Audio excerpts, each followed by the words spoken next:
Alors, Daf Pehe, donc Hamoud Aleph, on est tout en haut du Hamoud, aux deux points, quatrième ligne. On revient sur ce que la Mishnah disait concernant le Tsar. La Mishnah disait Omdin kama Adam rotse kayotse basé, Omdin kama Adam kayotse basé, rotse litol, litol, etc. On évalue pour l'estimation de la douleur qui est à dédommager. La Mishnah disait, vous vous rappelez, hein, Daf Pegimel Hamoud Bet, la Mishnah disait on va évaluer. Kama Adam Kayotse Basé, combien un homme Kayotse Basé comme celui-ci, c'est-à-dire que la douleur elle est relative à chaque individu en fonction de sa morphologie, de sa constitution, son seuil de tolérance, de résilience, etc. Donc, un tel individu, combien serait-il prêt, c'était les mots de Mishnah, combien il est prêt à Rotse Litol, il veut prendre, combien il est prêt à négocier Liot mitztaer kar, pour être mitztaer, désolé dans le sens de souffrance, de la sorte. Vous connaissez un peu les paris quand on est un peu quand on est enfant. Euh, si je te mets une claque, combien tu acceptes pour que je puisse te mettre une claque avec donc combien un type il serait prêt à négocier une telle douleur?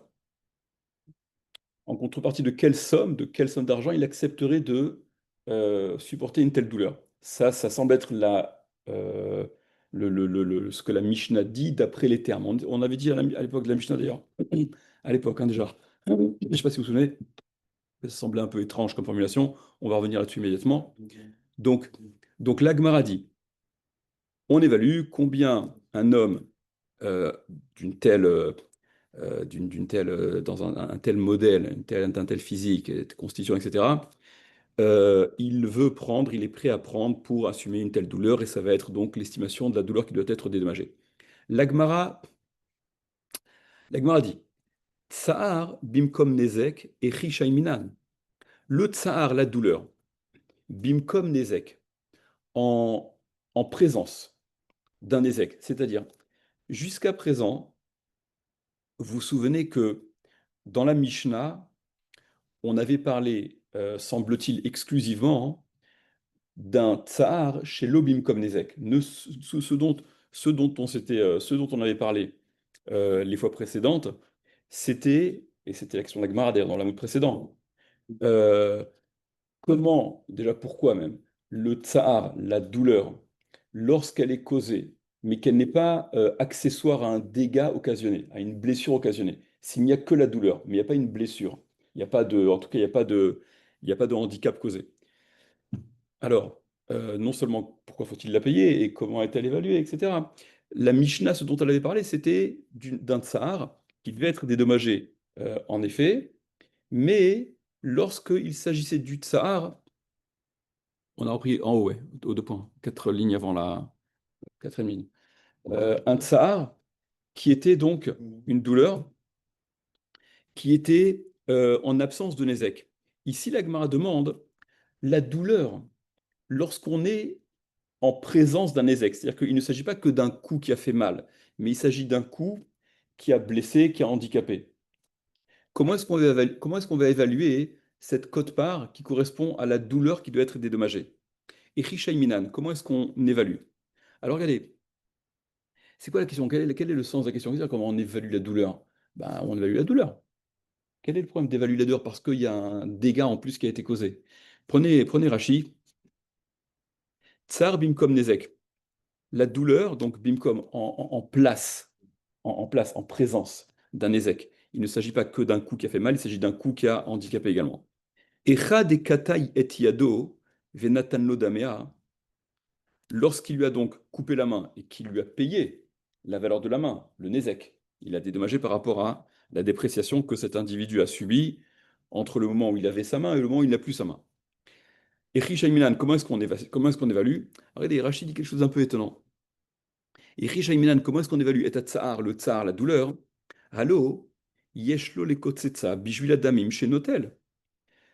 Rachid est en train de dire que, je traduis dans les mots, allô, voilà que yeshlo le kotsetsa, il a de quoi la couper, c'est-à-dire qu'il peut se permettre de couper la main pour l'argent qu'il a qu'il a pris contre l'argent que l'autre a pris. C'est-à-dire, Rachid est en train de dire que à partir du moment où, lorsque son handicap est causé, il y a de façon certaine le nések, le dégât qui doit être dédommagé, mais puisque l'agresseur, il paye cette main, c'est comme si, c'est comme si euh, il fait ce qu'il veut de cette main. Donc pourquoi tu veux envisager qu'il y ait une douleur à dédommager? Puisque cette main lui appartient, il l'a achetée, il l'a dédommagée. Elle appartient à l'agresseur. Un peu étrange comme perspective. Il y a dans la Shita Mekubet une autre explication du Gaon. Un Gaon, enfin c'est pas le Gaon de Vilna, hein, Shita Mekubet, attendez. Et qui explique, je vous lis rapidement la Shita Mekubet sur cette question-là, comment est-ce qu'on évalue le tsar lorsque le handicap a été également causé, donc lorsqu'il y a une blessure un handicap qui a été causé? Kelomar, c'est-à-dire, Ho'il de la vucha almahu le mishkal mamona mishum delicta le yede, odelismua le ene, echibo shaiminanle, deha, tenach echa delo bimkom nezek, ou mita de avida ou de omdin, kedekatane, tanadana. Il dit, puisque c'est quelque chose ça ne se négocie pas. On n'a jamais vu qu'on pouvait négocier combien tu es prêt à souffrir si je te rémunère de telle somme. Concernant un handicap qui serait causé, c'est pas des choses qui existent. Ça, c'est pas que c'est pas habituel, c'est que c'est complètement, quasiment exclu. Donc, il n'y a pas d'évaluation qui puisse s'appliquer pour ce qui n'est justement pas sujet à évaluation. C'est pas évaluable, puisqu'on n'agit jamais comme ça. D'accord? Lorsque un handicap est causé. Ce qui serait différent s'il ne s'agit éventuellement que d'une douleur, mais qui n'est pas occasionnée par un handicap. Là, peut-être que la douleur, elle pourrait s'évaluer, c'est déjà plus envisageable. Mais quand il s'agit d'un handicap qui cause donc, évidemment, au-delà du handicap, qui cause une douleur, comment tu vas évaluer ce contexte-là, dans un tel contexte, puisque c'est pas quelque chose qui, bichlal, se prête à l'évaluation. Donc, continuons avec Gemara. Amar Avou dit Shmuel, il a dit le père de Shmuel, et là j'insiste, Amar Avou dit Shmuel, il a dit le père de Shmuel, et non pas Avoua dit Shmuel, que tout le monde, d'accord, et même dans le Hard Scroll, j'imagine que c'est marqué Avoua des Shmuel, ok, dans la truc. Je vous avais raconté l'épisode avec, je vous ai raconté cet épisode avec Rav Tzemach Mazouz, d'accord, qui m'avait repris. Bara avun de bara kara de avun, non de avun. Ok? Parce que avua, c'est avia shelamar. Ok, bref, c'est une erreur qui est hyper commune. Dans les chivotes, c'est avua à chaque fois. Voilà, maintenant vous le savez, vous. Il a dit à vous des Shmuel, le père de Shmuel. Donc il répond à la question, comment est-ce qu'on évalue? Omdin kama adam rotselitol likto aloyado. On évalue combien un homme il est prêt à prendre pour qu'on lui coupe la main. Voilà, bah c'est ça, c'est la façon d'estimer la douleur. Alors, vous remarquez qu'apparemment, il y a une espèce de dialogue de sourds, quoi. Parce qu'on a dit, mais attends, justement, juste avant, on a dit que non, ça peut pas, c'est pas quelque chose qui s'évalue. D'après le Gaon, dans le Shlomo 7, ou d'après Rashi, il n'y a pas évalué, il aurait été finalement propriétaire de cette main et de sa douleur, et de la douleur, l'agresseur. Mais immédiatement, l'Agmara réagit sur cette proposition du père de Shmuel et dit, mais de toute manière, l'ictoa lo yado, s'il s'agit de lui couper la main, lo tsar le ou ça n'est pas que le tsar qui est à évaluer. Il n'y a pas que la douleur à évaluer pour pouvoir dédommager dans un tel cas. À kulu hamishat mika, il y a les cinq choses. Si tu lui coupes la main carrément entière, tu dis, combien tu es prêt je te coupe la main, combien tu demandes en échange? Mais il n'y a pas que la douleur. Il y a le nezek, il y a le handicap, et il y a les il y a les cinq dossiers que vous connaissez, Tsahar, Ripouille, la convalescence, et l'ITT, et la honte et compagnie. Véod, et puis et encore, à part ça, Beshouftanik Askinan, est-ce qu'on s'intéresse aux, aux, aux- aux illuminés, aux gens qui sont un peu, qui disposent pas de leur capacité mentale? Quelle est, quelle est la personne raisonnable qui va accepter un tel deal? personne de raisonnable n'accepte contre tout l'argent du monde d'avoir la main coupée ou l'œil crevé, etc. D'accord? Dans la quasi-totalité des cas, en tout cas. Et là, non. Donc, on vient expliquer la proposition de réponse que le père de Shmuel a voulu dire. Et là, l'ictoa yado actua. Non, il s'agit, pour estimer la, la douleur, quelle doit être la douleur. Mais souvenez-vous, hein, la question à laquelle on veut répondre, c'est quand il y a un nézek qui est occasionné. L'ictua yado actua. C'est pour lui couper sa main, mais qui est déjà coupée. Alors que ça veut dire couper sa main qui est déjà coupée. Prenez Rashi, yado actua, sa main qui est coupée, ou mechuberet begidin tsmutin, mais elle est encore rattachée. C'est-à-dire que sa main, en fait, elle n'est pas coupée physiquement, elle a pas été, il n'est pas amputé de sa main. Sa main est présente, elle est toujours donc rattachée à son corps, mais begidin tsmutin, au moyen des, c'est quoi, comment on appelle ça? Les tendons, etc., mais qui auraient été écrasés, qui auraient été abîmés, donc la main n'est plus fonctionnelle. Ouais, les tendons ont été, je ne sais pas si on peut parler de... euh, euh, voilà, ou un truc un peu... Voilà. Mais il y a un terme en tsmoutin en français, atrophié, un truc un peu comme ça. Je ne sais pas si ça existe ce genre de choses. Les muscles plutôt. Et plutôt atrophié des muscles, hein, plutôt, ouais. Bon, en tout cas, vous comprenez que l'état de la main ne lui permet pas de l'utiliser. Donc sa main, elle est toujours présente, mais elle est plus là finalement. Vena re'uya lo limlacha, et donc elle ne lui est plus apte à la melacha, à travailler, elle est plus fonctionnelle. Donc, euh,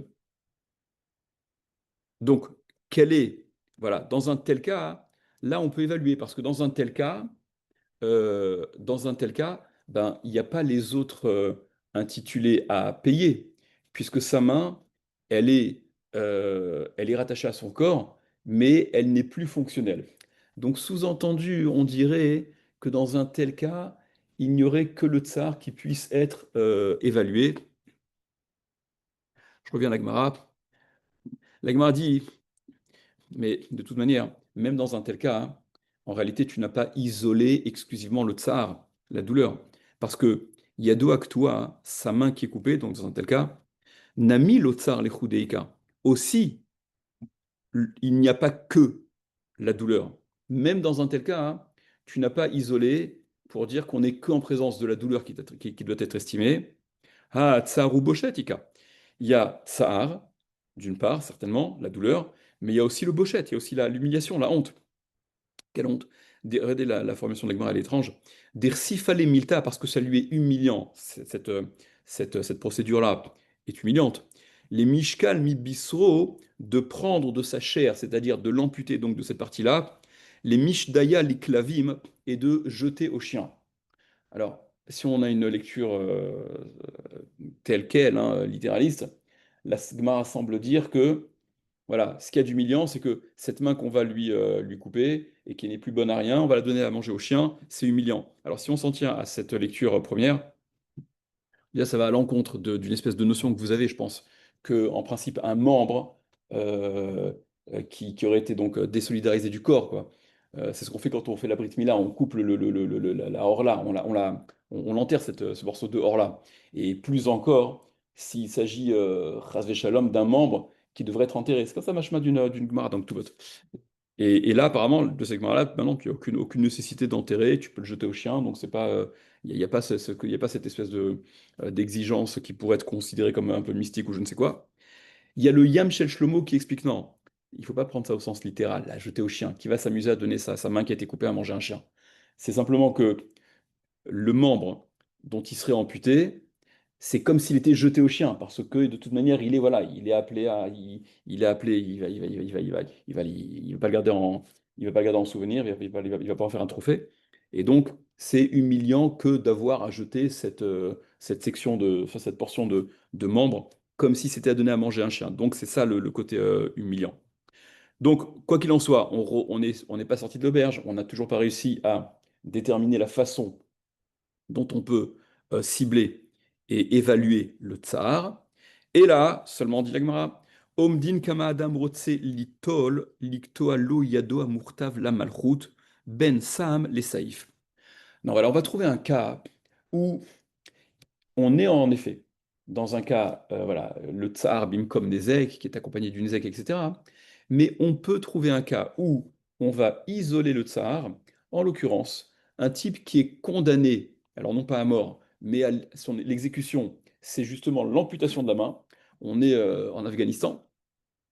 Et donc, le pouvoir l'a condamné à avoir la main coupée. Donc, de toute façon, c'est ce type-là, la main coupée, il doit l'avoir. Donc, voilà. La seule chose qui est négociable maintenant, c'est la douleur. Est-ce que, entre l'option que ce soit fait de façon chirurgicale, je veux dire, d'accord? Alors, la Gemara, elle appelle ça Ben Sam. Sam, ce sont des anesthésiants, enfin, des composants comme ça, qui sont d'ordre médical, on va dire, qui permettent d'anesthésier, d'atténuer la douleur, voilà. Est-ce que c'est l'atténuant en totalité ou l'atténuant en partie?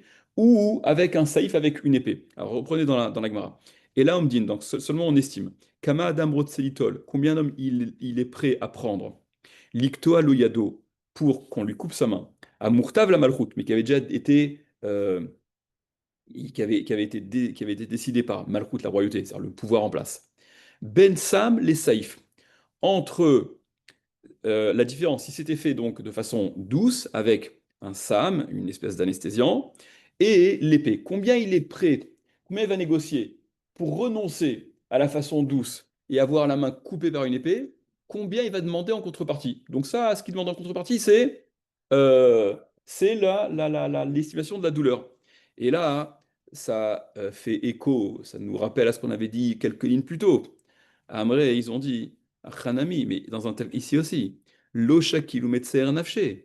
Il va pas prendre et subir une telle douleur. Un type normal, un type raisonnable, il va pas accepter que sa main soit sectionnée avec un coup de hache sous prétexte que il va toucher ensuite une somme importante. Chez un homme raisonnable, c'est pas un homme, j'ai dit un homme raisonnable. D'accord? Chez un homme raisonnable, il n'y a pas cette façon d'agir. Donc, ne prends pas en référence quelque chose qui est complètement, qui est plus que marginal. Et là seulement, Omdin kama adam rotseliten niktoa louyado muktav al malchut, ben saïf les sam. Non, c'est le contraire. On va estimer combien un homme est prêt. Alors, je traduis dans les mots. À prendre pour que on passe non pas qu'on passe et qu'on n'applique non plus cette sentence avec l'épée, mais avec une façon plus douce, avec un anesthésiant, avec des produits. Donc là, combien on est prêt à payer pour ça? Là, ça s'entend déjà. Alors l'agma rebondit immédiatement sur le terme. Moi, je vous ai traduit le terme combien il est prêt à prendre. C'est pas combien il est prêt à prendre, combien il est prêt à payer, à donner, pas à prendre. Parce que dans la Mishnah, le terme c'était litol, c'était prendre. À l'époque, je vous avais dit hein, qu'on allait réviser ce terme-là, qu'on allait changer ce terme. Et donc dit l'agmara, haï litol, ce prendre, liten mi baile. Non, c'est donner qui était, dont on avait besoin, qui était nécessaire, qui devait être formulé. Amar Ravuna, il a dit Ravuna. Hein. Amar Ravuna Berede Rav Yoshua, il a dit Ravuna Berede Rav Yoshua. Litol ze mise, machenatan ze.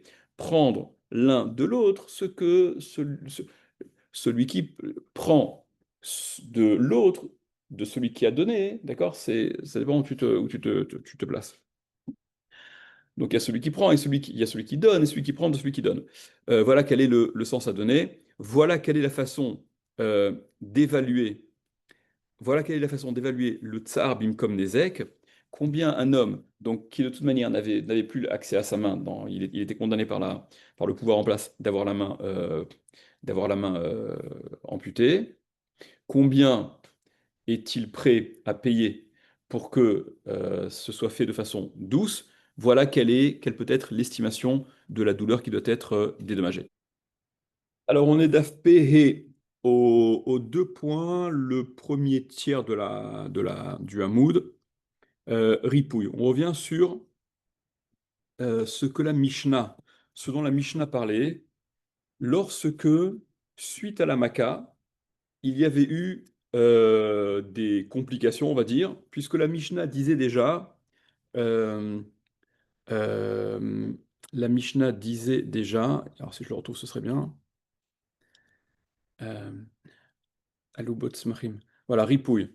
on avait dit dans la Mishnah qu'au sujet des frais de traitement, qui étaient donc à la charge de celui qui avait causé la blessure, Hikaou chayav le rapoto, il l'a frappé, il l'a blessé, il est chayav de le guérir.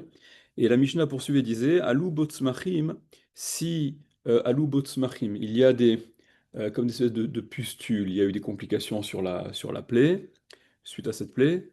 Alors, imach matamaka, si c'est à cause de la blessure d'origine, que c'est tzmachim, ces complications, ces pustules, je sais pas comment, quel terme Shai dire en termes médical, mais si c'est suite à la plaie, à la blessure, que ces tzmachim sont apparus, alors chayav, il est chayav, celui qui a blessé, de payer même le traitement de ces complications-là. Par contre, chez le Mahmatamaka, si ce n'est pas à cause de la Maka, si ces tzmachim, ces complications qui sont intervenues, elles ne sont pas directement liées à la plaie d'origine, voilà, il faut pouvoir l'apprécier de façon médicale, mais j'imagine qu'il y a des moyens de le faire, en théorie en tout cas.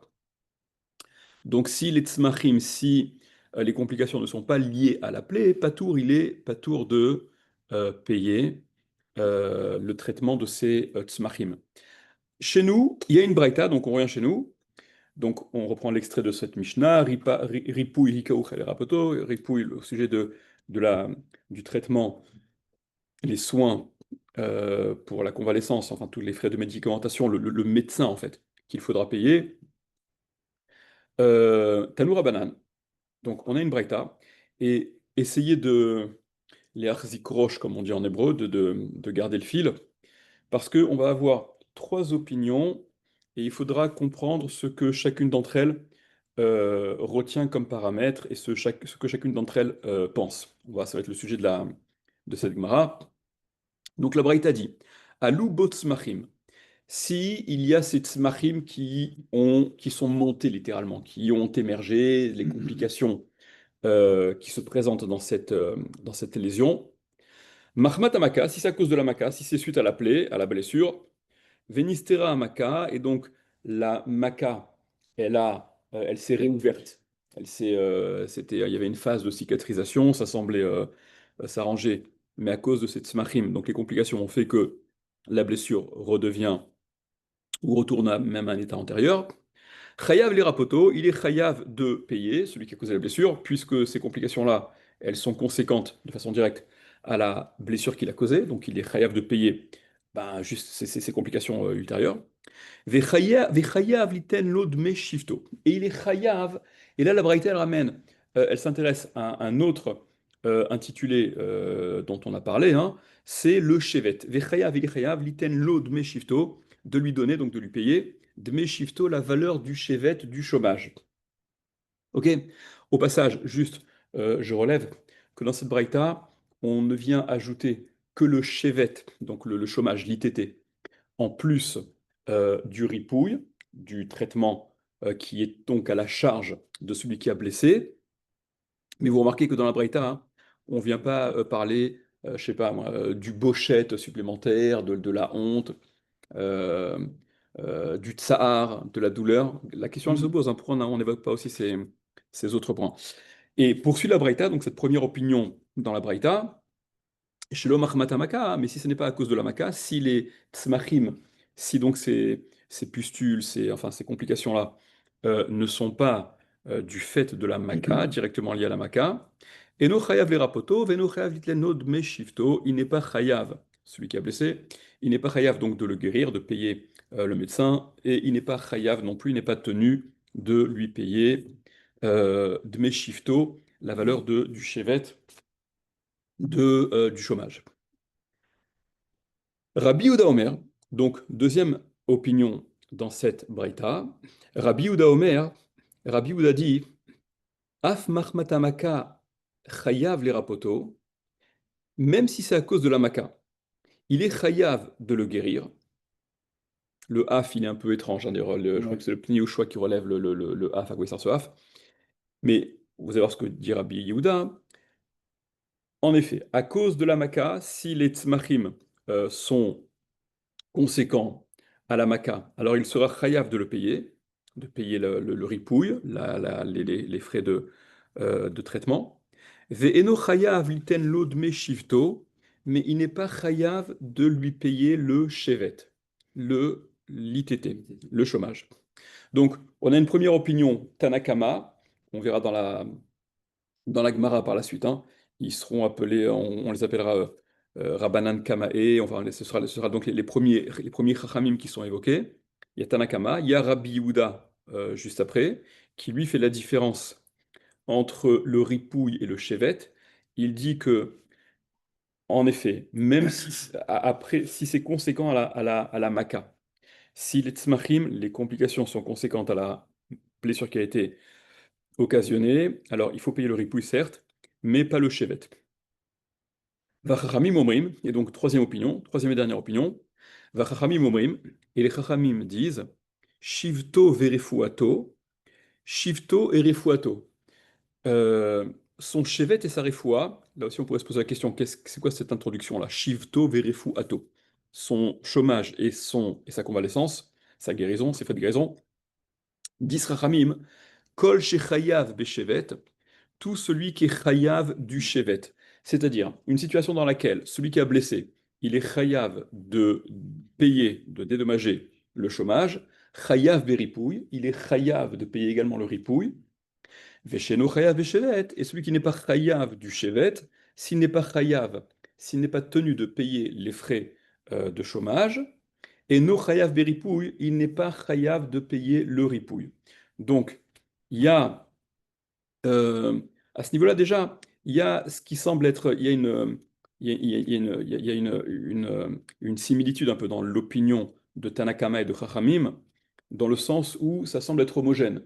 Donc on fait apparemment un package entre ripouille et chevet. Tanakama disait que si c'est à cause de la maca, il devra payer. S'il est quoi?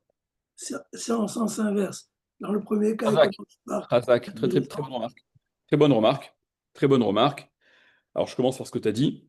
Les Chachamim, là, les troisièmes, ils font dépendre l'obligation de ripouille par rapport à l'obligation de chevet. C'est chevet qui est déterminant et qui semble entraîner le ripouille. Dans la mesure où tu dois payer le chevet, tu devras également payer le ripouille. Et si tu es dispensé de payer le chevet, tu ne payes pas le ripouille. Ok, très juste, on reviendra là-dessus. Et en tout cas, Tanakama, sans s'intéresser pour l'instant au sens, Tanakama disait, au final, on semblait dire la même chose, au final, je dis, hein.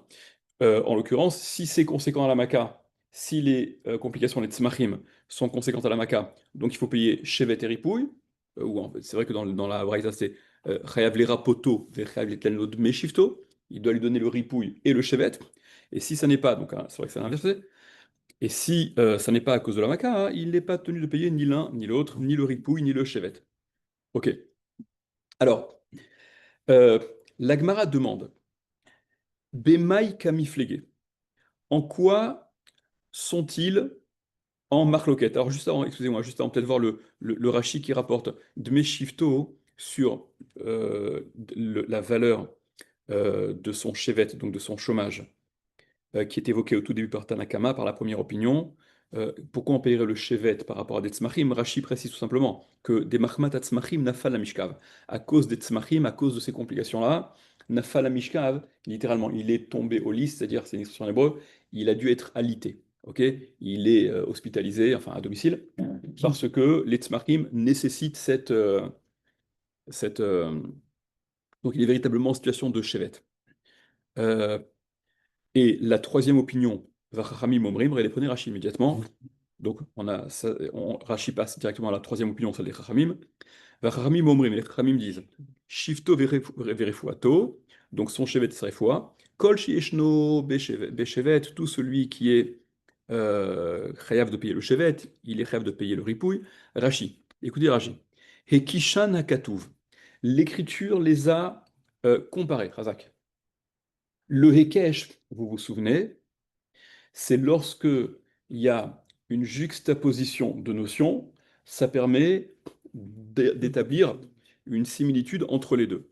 Donc, ce qui est valable pour l'un est valable pour l'autre. En l'occurrence, ce que Rachid est en train de dire, c'est que le traitement, enfin le traitement, je ne vais pas prêter à confusion avec ce à quoi est soumis, ce à quoi l'agresseur il est soumis pour le shevet. S'il est chayav de payer le shevet, eh bien, en vertu de ce hekesh, de cette comparaison qu'il y a à établir entre shevet et ripouille, s'il paye shevet, il devra payer. S'il doit payer le shevet, il devra payer le ripouille. Et s'il ne doit pas payer le shevet, il ne devra pas payer le ripouille. Donc ça, c'est le hekesh.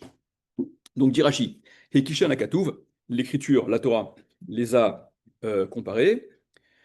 Veze Shen Chayav Beshevet, et remarquez que Rashi retient une partie de cet enseignement-là, en l'occurrence celle où il n'est pas chayav de payer. Veze Shen Chayav Beshevet, et celui qui n'est pas chayav, le cas dans lequel il n'est pas chayav de payer Shevet, et no chayav Beripouille, Stan, s'il te plaît. Et celui qui n'est pas chayav, donc celui qui n'est pas chayav de Shevet, il n'est pas chayav de payer le ripouille. On peut se demander pourquoi Rashi il décide de rapporter cette partie de l'enseignement. Le Hekesh, il est même pour déduire que lorsque tu es chayav de ripouille, de Shevet, tu es chayav de ripouille aussi. Rashi, ce qu'il retient explicitement, ce qu'il rapporte explicitement, c'est et quand tu n'es pas chayav de Shevet, tu n'es pas chayav de ripouille. On essaiera de revenir aussi là-dessus.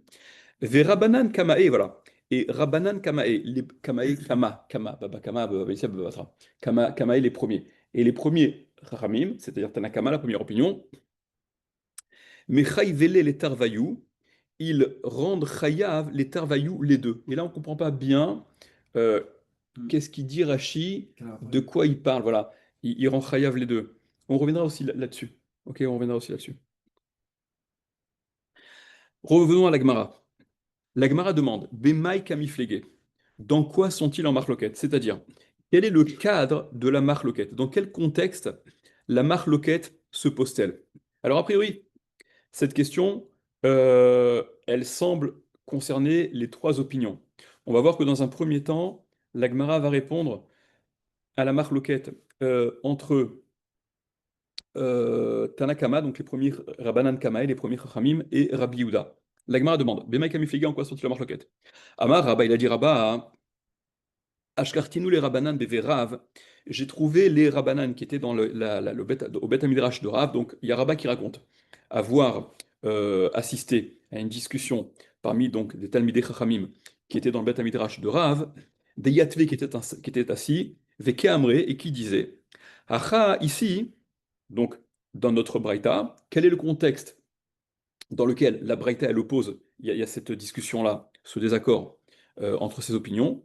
Bemaka nitna le eged kamiflege, c'est au sujet de Maka. Est-ce que une Maka, une blessure, nitna le eged, elle est permise à un eged, à un pansement? C'est-à-dire, est-ce que dans un cas de plaie, de blessure ouverte, il est permis, le blessé a le droit de mettre un pansement, oui ou non, c'est là-dessus que porte la marque locataire. Voyez Rachid, voyons ce que Rachid explique. Qu'est-ce que ça veut dire? Est-ce qu'il a le droit de mettre un pansement ou pas? Rachid, Nitna le Eged. Rachid, Nitna Rishut la Nerbal.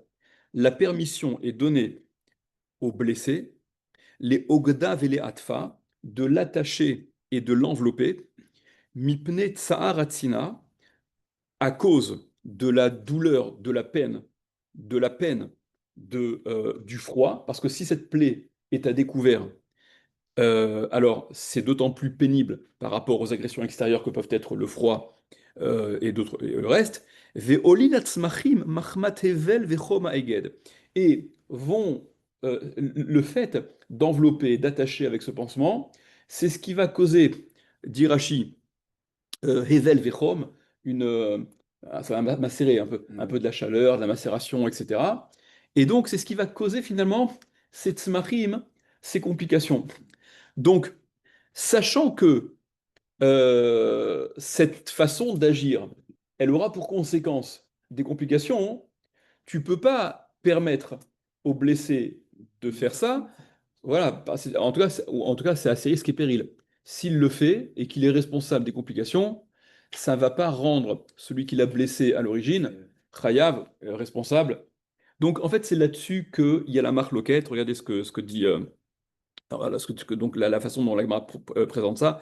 Rabat qui rapporte ces Rabbanan qui disaient, qui discutaient. Camille Fleguet dit donc c'est voilà sur quoi discutent Tanakama et Rabbi Yehuda.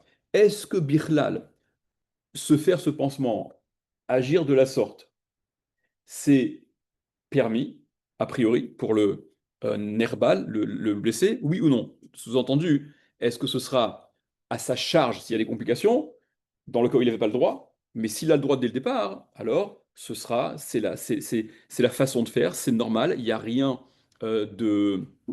Il n'a pas en ce sens euh, changé de ce qu'il devait faire, et par conséquent, ce sera à la charge du mazik, de celui qui a blessé, que de prendre en compte et de régler les complications. Alors, Je suis désolé, j'ai une question bête. vas-y.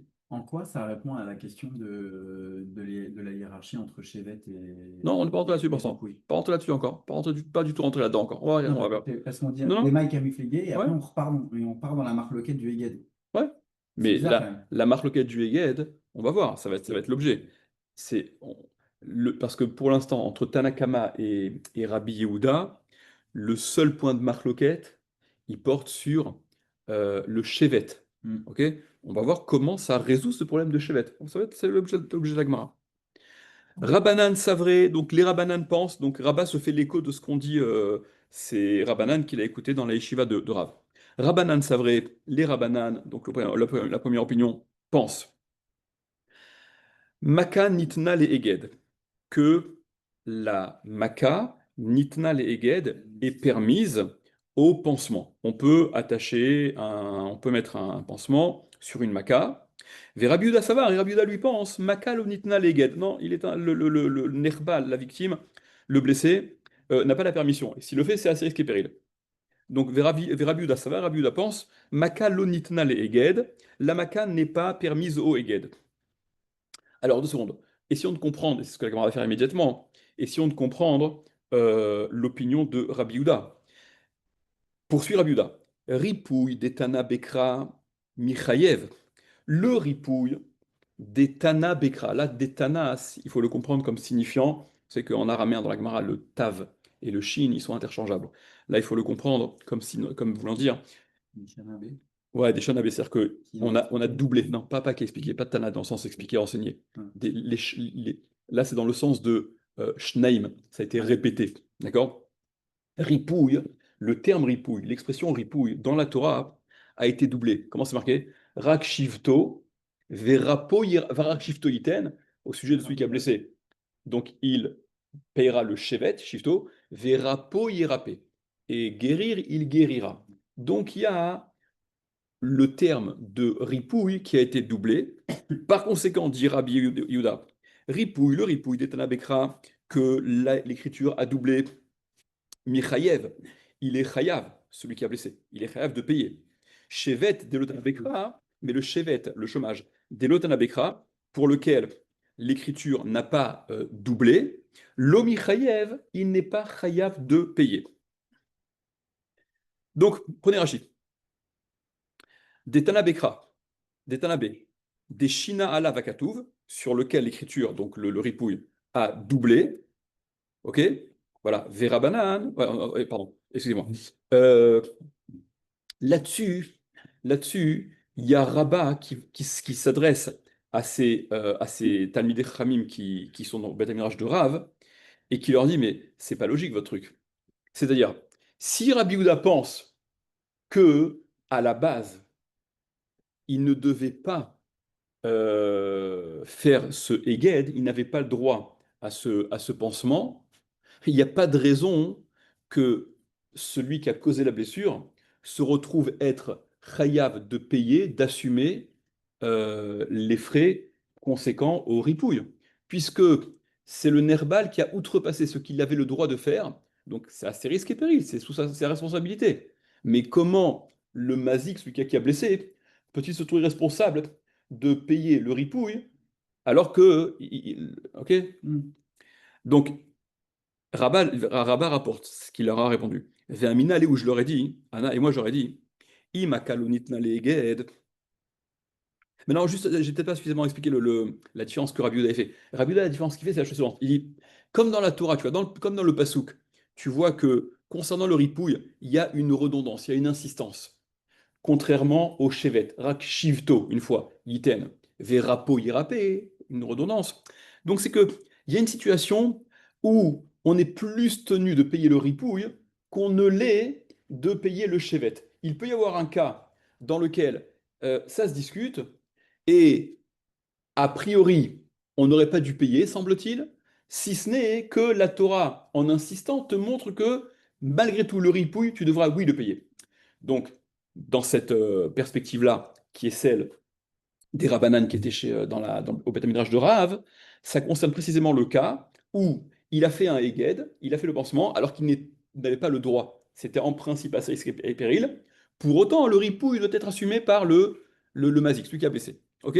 Là-dessus, il y a Rabat qui raconte leur avoir objecté, Ve'amina Leou Anna, et moi je leur ai dit, on est à la troisième grande ligne. Imaka lonitna le Eged, si la maka n'est pas permise au Eged, si une blessure ne bénéficie pas, le blessé n'a pas le droit a priori de se faire ce pansement-là. Ripouille nami lo michayev. Même le ripouille, il devrait pas, du ripouille ne devrait pas être chayav, celui qui a blessé. Puisque celui qui a causé la blessure. Puisque le blessé, il a fait ce qu'il ne devait pas faire. Donc il n'y a pas de raison que ce soit le mazik qui en subisse les conséquences. Ça dépend si c'était avant la condamnation ou après. C'est-à-dire? En fait, si le blessé il s'est auto-soigné Ouais. avant qu'il y ait constat de la blessure et que celui qui a blessé doive D'accord, bon, je botte en touche ton truc. Imaginons que soit on le sait a priori, d'accord, c'est un état de fait, on le sait a priori, soit comme tu dis, on est après coup, voilà, et on a estimé que le Eged ne peut pas, il aura des conséquences, il aura des conséquences, il sera la cause de complications, par conséquent, il ne faut pas le faire, ok? Donc, ce que Rabat dit, ce que Rabat objecte, c'est que c'est pas cohérent votre truc. Il n'y a pas de raison que Rabbi Yehuda rende Chayav de ripouille celui qui a blessé, si à la base, le blessé n'avait pas le droit de le faire. Et c'est pas parce qu'il y a redondance du terme que ça vient dire quelque chose d'absurde.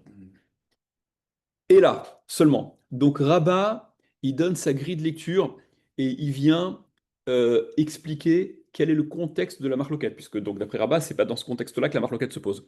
Et là seulement, des coulées Alma, d'après tout le monde, les Rabbanan et Rabbi Yehuda, Maka nitna le Eged. La Maka, elle est oui permise au Eged. Une plaie qui est ouverte, on n'a jamais vu qu'on allait empêcher de faire un minimum de pansement. Un pansement, à minima, il est permis. Vélo nitna le Eged yetera. Par contre, ce qui n'est pas permis, c'est un Eged yetera. C'est un pansement qui serait voilà, une espèce exagéré. Un truc, voilà, un truc trop important, trop serré, trop étouffant, ou qui va, je sais pas, comment tu appelles ça en médecine. Pas propre en général, c'est ça qui est Voilà, d'accord, ça va être ça va faire des nécroses ou je sais pas quoi, ça va pourrir, ça va alimenter voilà. En tout cas, donc il y a le Eged basique qui est préconisé dans des soins médicaux normaux et évidemment là-dessus les coulées alma dit Rabat nitna les Eged, une maca elle est permise au Eged. Par contre, quand le Eged il est too much, quand tu as basculé, tu as sorti l'artillerie lourde et les conséquences, elles sont finalement plus négatives que thérapeutiques. Voilà où se situe, dans quel cas ils sont en marloquette. Donc, Rabbi Yehuda ça va. Rabbi Yehuda pense qu'Evin delonitna leged yetera, puisque la maca, la plaie, ne permet pas un eged yetera, un pansement trop important, trop lourd, trop fort, attaché trop fort, etc. Ripouille des Tana Bekra, le ripouille sur lequel la Torah, à propos duquel la Torah a doublé le terme Verapouille rapé, Michayev, il est oui chayav. Shevet, par contre, le Shevet, Rakshifto Iten, le Shevet, le chômage, Delotana Bekra, pour lequel l'écriture n'a pas doublé, Lo Michayev, il n'est pas chayav de payer. Regardez. Apparemment, on se retrouve exactement dans le même schéma que précédemment. C'est-à-dire, on est dans un autre cas. Je vous disais tout à l'heure qu'il faut interpréter. On est dans un cas, la Torah, elle fait une différence entre la formulation qui signifie l'obligation de payer le chevet et l'obligation qui désigne l'obligation de payer le ripouille. Pour le ripouille, il y a une insistance qui semble être supplémentaire. C'est doublé, verapouille rapé. Donc il y a un cas comme ça où on payera le ripouille alors qu'on ne payera pas le chevet. Ça, c'est ce que pense Rabbi Yehuda. Il explique comme ça la différence entre ripouille qui est doublé et chevet qui ne l'est pas. Donc, Rabat vient dire que en réalité, là où ils s'affrontent, c'est dans un cas où ils sont tous d'accord que le Eged Yetera, on ne peut pas le faire, un pansement trop important, ça on n'a pas le droit. Mais si jamais ça a été fait, alors d'après Rabbi Yehuda, le mazik, celui qui a blessé, il paiera quand même le ripouille parce que c'est doublé, mais pas le chevet. Ok. Euh, euh, alors là, la question qui se pose, c'est, mais attends, juste avant, Rabat lui-même, il avait objecté à ceux qui étaient chez Rav, il leur avait dit, euh, si le Nerbal, le blessé, il a outrepassé ce qu'il avait le droit de faire, il n'y a pas de raison que ce soit à la charge de celui qui a causé la blessure. Et là, il est exactement en train de dire la même chose. Puisqu'on parle d'un Eged Yetera, donc qu'il n'est pas permis, et tu me dis que c'est ce qu'il a fait, et dans ce cas-là, Rabbi Yehuda il dit qu'il doit payer quand même le ripouille. Alors, Manishtana, on revient à la même question. Alors, le Rashba, euh, le Rashba est Tosfot aussi? Non, c'est pas Tosfot, j'ai vu ça, non. Le Rashba. Allez, le Rashba répond à cette question. Le Rashba dit, euh, allez, puis le Rashba. Donc, Rabat explique que le contexte de la marloquette, c'est précisément dans un cas de Eged Yetera, un Eged qui est trop important. Vea falgav delonitna l'Eged Yetera, et bien que la Maka ne soit pas permise au Eged Yetera, donc au pansement trop important, a falgav de agdo agud Yetera, lav poché agamuru.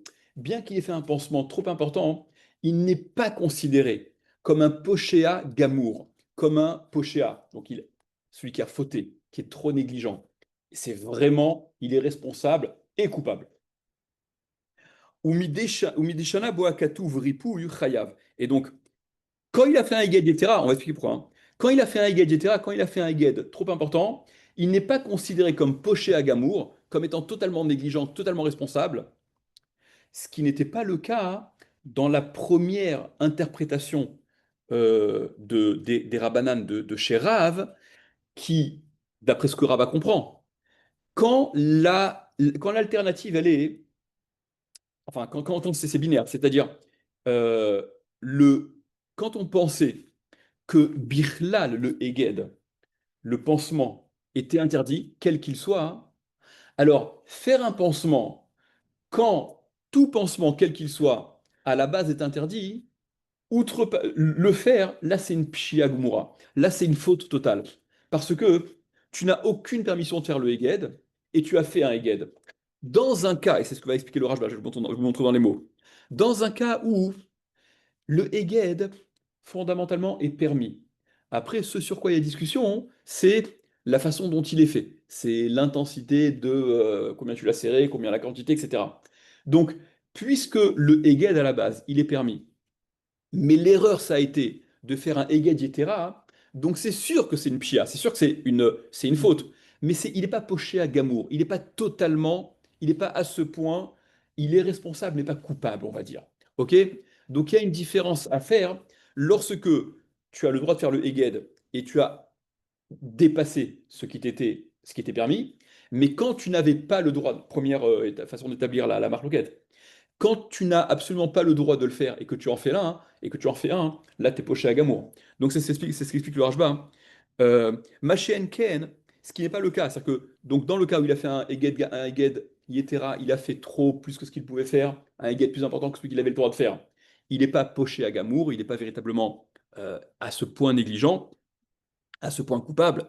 Maché Enken, ce qui n'est pas le cas, Yamrinan, si nous disons, comme on l'avait établi dans un premier temps, enfin, comme avait été la proposition des Rabbanan du Beth Midrash de Rav, qui avait dit Delonitna leged klal, que ça n'est absolument pas permis, que le eged birklal n'est pas permis. Deas, que alors dans un tel cas, Ava poché à Gamour, là il était poché à Gamour, là il était totalement en situation de négligence dont il était euh, dont il devait assumer les conséquences. Ouais. Là où je suis surpris que la Guimara va pas un truc, Ouais, c'est que lui qui a été blessé, ouais, d'accord, à aucun moment il va faire en sorte que son traitement empire le truc juste pour empirer c'est sûr. enfin, la peine. Ouais, bien sûr, bien sûr. Non, non, c'est Donc, pas. c'est étonnant que là, on relève uniquement le fait qu'il ait fait un pansement trop serré ou un pansement qui machin, etc. Son intention, Là, son on est intention, d'accord là-dessus. Non, non, son mais intention, je comprends ce que tu dis. L'intention, évidemment, on parle pas d'un maso. Donc on parle pas d'un maso, d'accord? Seulement, c'est pas c'est de parce se que. protéger. Ouais, mais c'est pas parce que tu penses te protéger et tu agis mal que ça te dédouane sous prétexte que je pensais bien faire. Tu pensais bien faire, mais tu as mal Mais il y fait. a des gens qui sont Va plus chochottes que d'autres. Mais c'est pas le problème. Bah Si si. non, si les conséquences, si médicalement, tu sais, ou c'est établi que un pansement dans ces conditions-là, il va plus abîmer que guérir, c'est pas parce que toi tu pensais ou tu avais Pourquoi t'es pas envie médecin? que. Mais Tu veux faire, c'est que t'es on, pas médecin. encore une fois, c'est pour ça que je reviens à ce que je te disais tout à l'heure, tout à l'heure tu disais, tout à l'heure tu demandais, ça dépend si on est avant la consultation ou après qu'on a établi que le truc, etc.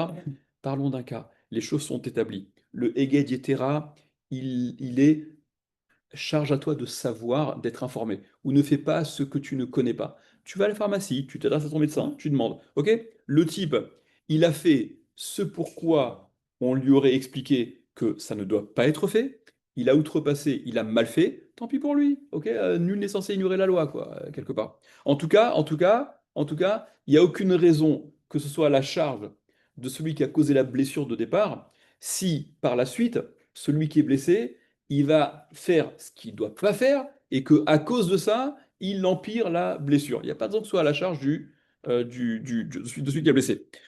Donc, voilà, je voulais simplement vous montrer ce rajba. D'accord, donc voilà, veillez chercher avec Atouv, veillez chercher avec Atouv, Beripouille. Voilà. Et donc, lorsqu'on est dans. C'est-à-dire quand le problème se pose en termes de. C'est la première façon. Est-ce que le pansement bichlal est permis, oui ou non? D'après Rabbi Yehuda, si c'est ce que Rabbi Yehuda pensait, tel que l'avaient expliqué les rabbananes de Sherav, que Rabbi Yehuda pense que le Heged est absolument interdit. Donc dans un tel cas, s'il avait fait le Heged, il aurait été considéré comme poché à Gamour. Et par conséquent, il n'y aurait eu aucune raison que le ripouille soit à la charge de celui qui a blessé. Mais dans la façon que Rabat a d'interpréter la marloquette, le contexte Taïch, le contexte que, non, la marloquette, elle pose, que tout le monde est d'accord, que le Heged Yetera, qu'un pansement trop important ne peut pas être fait. Par contre, un pansement basique, ça, c'est à l'unanimité, c'est OK. Lui, ce qu'il a fait, c'est plus que ce qu'il pouvait faire.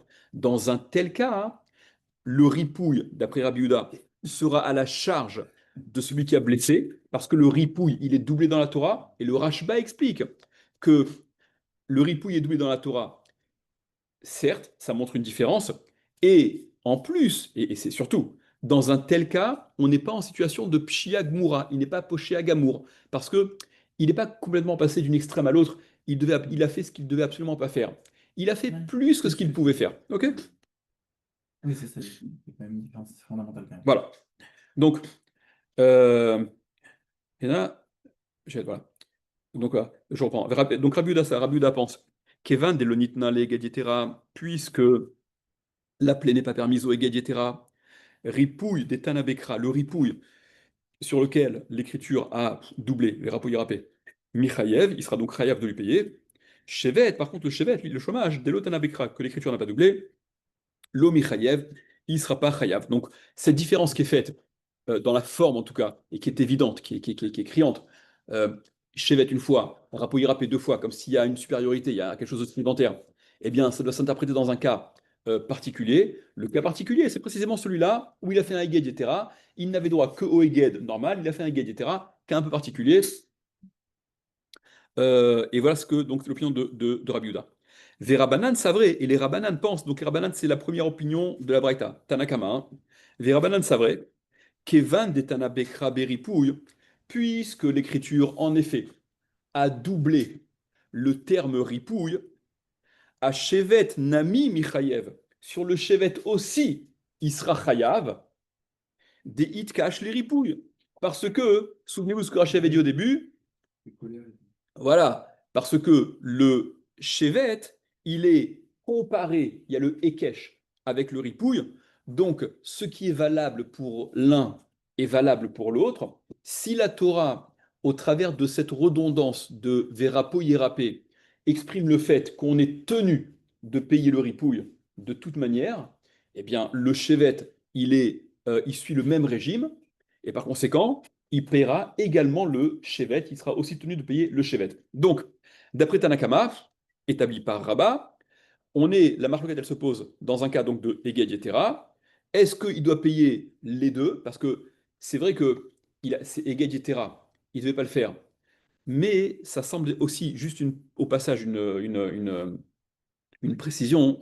Vous êtes d'accord que ça semble vouloir dire que euh, même si le Eged Yetera, il ne devait pas le faire à la base, ok, et qu'il l'a fait, ça s'inscrit quand même, d'après la structure de la Braïta, hein, les termes employés aussi bien par Tanakama que Rabbi Yehuda, ça s'appelle quand même que ces complications-là, conséquentes au Eged Yetera qu'il ne devait pas faire, ces complications sont Mahmat Tamaka. Elles sont considérées comme étant à cause de la Maka. Ce qui est aussi un peu, voilà, qui est un peu paradoxal aussi. En tout cas, vous voyez que et essayez de retenir, parce que les paramètres, il faut les avoir en tête. Donc, il y a des paramètres euh, pour Rabbanan. Les Chachamim, en fait, il y a deux choses. Pour les Chachamim, il y a d'une part le Hekesh, la similitude à établir entre Ripouille et Shevet. Le traitement de l'un est identique au traitement de l'autre. Et du fait que le Ripouille soit doublé, du fait que le terme ripouille soit doublé, Rabotai, les jeunes, allez, Stan, et du fait que ce soit, j'ai presque fini, et du fait que ce soit doublé, cette insistance, elle signifie bien que le ripouille doit être payé, et puisque l'insistance, elle signifie l'obligation de payer le ripouille, j'ai par ailleurs le Ekech, la comparaison à établir, m'apprend que donc le chevet aussi. Rabbi Yehuda, hein, lui, il a apparemment, il ne retient que le fait que le ripouille soit doublé. Des Tana Bekra, que l'écriture a doublé le terme. Mais manifestement, il ne tient pas ce Hekesh. Ok? Puisque fait la différence. Il dit le chevet, par contre, n'est pas à payer. Donc, l'Agmara demande. Est-ce qu'il y aurait eu la possibilité grammaticale de le faire pour Gélet? Qu'est-ce que ça veut dire? Des shifto et shifté. Non, je suis pas là-dedans. Non, je suis pas là-dedans. Non, mais- C'est pas la question. C'est pas. Attends, viens, on descend un truc. C'est pas ça la question. C'est pas ça la question. C'est pas ça la question. La question c'est pourquoi le Hekesh est-il neutralisé pour Rabbi Yehuda? Pourquoi Rabbi Yehuda ne prend-il pas en considération ce Hekesh? Il y a une juxtaposition des notions. Le Hekesh, il semble s'imposer. Rabbi Yehuda ne fait pas ce Hekesh, puisqu'il fait deux poids et deux mesures entre le chevet et le ripouille. Parce qu'il Ok? aurait voulu que soit le terme irapo irapé soit Non. mis une fois, soit. C'est pas la question. Écoute la question. C'est pas la question. Cash. C'est pas la question. Il considère pas le Hekesh. Le rapouille râpé lui apprend qu'on est crève de ripouille, mais le Hekesh qui a priori s'impose au vu de la juxtaposition des termes, ok, ça aurait dû faire que le chevet aussi soit tenu de le payer. Ça, le Hekesh. On compare, c'est la même chose pour l'un et pour l'autre. Or, lui ne le fait pas. Donc, Rabbi Yehuda ne tient pas le Hekesh. Comment il s'arrange pour pas tenir le Hekesh? L'Agmara demande. Vers Rabbi Yehuda Savar, et Rabbi Yehuda y pense. Shevet, le Shevet, l'Omichayev, il n'est pas Chayav. Donc la Gemara répond, ah mais il y a un Hekesh pourtant. Non. Demeate Rachmana Rak. Parce que la Torah a exclu, il y a un miout au moyen du terme Rak. Commence par exemple, parce que Rak Shivto Yiten, Verapo Yerape, Rak. Et vous vous souvenez que la Gemara dit, Kol Achin Verakin, tous les Ach et les Rak qu'il y a dans la Torah, c'est les Ma'et, ça vient exclure.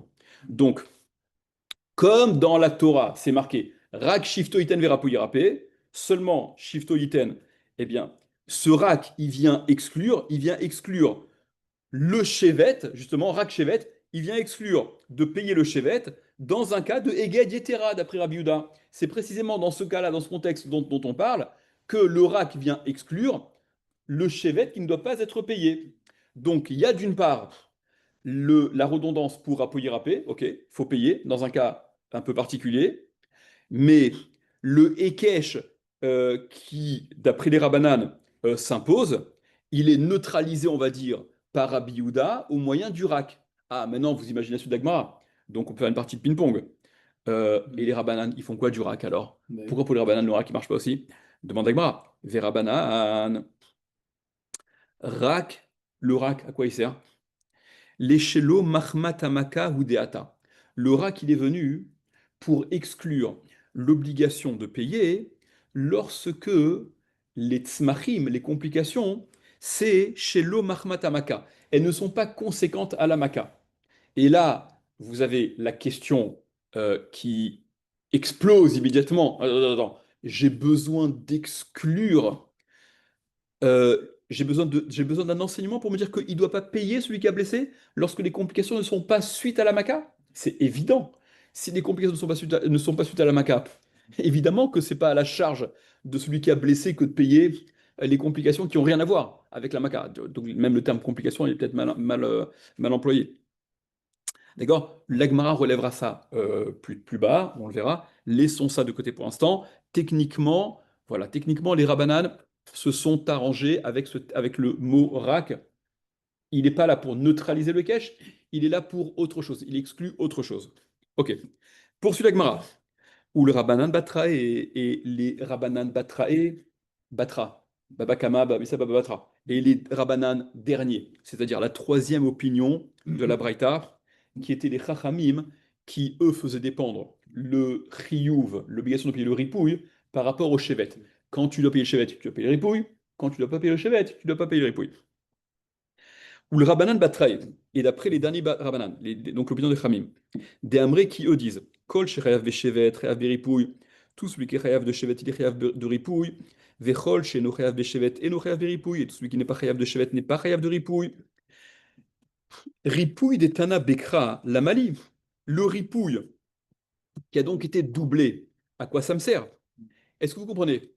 D'après les Chachamim d'en bas, ok, le ripouille, il suit exactement voilà, le traitement, le principe ce qui est vrai pour le chevet.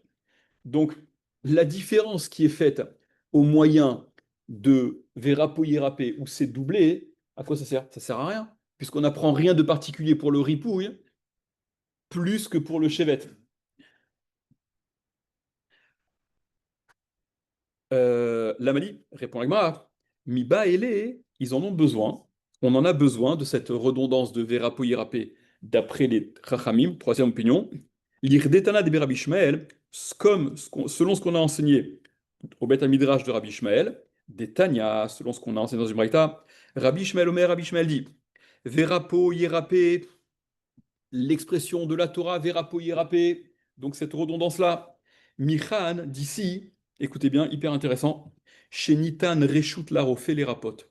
De là, on apprend que Nitan Reshut Larofé a été donné la permission aux médecins, les rapotes, de guérir.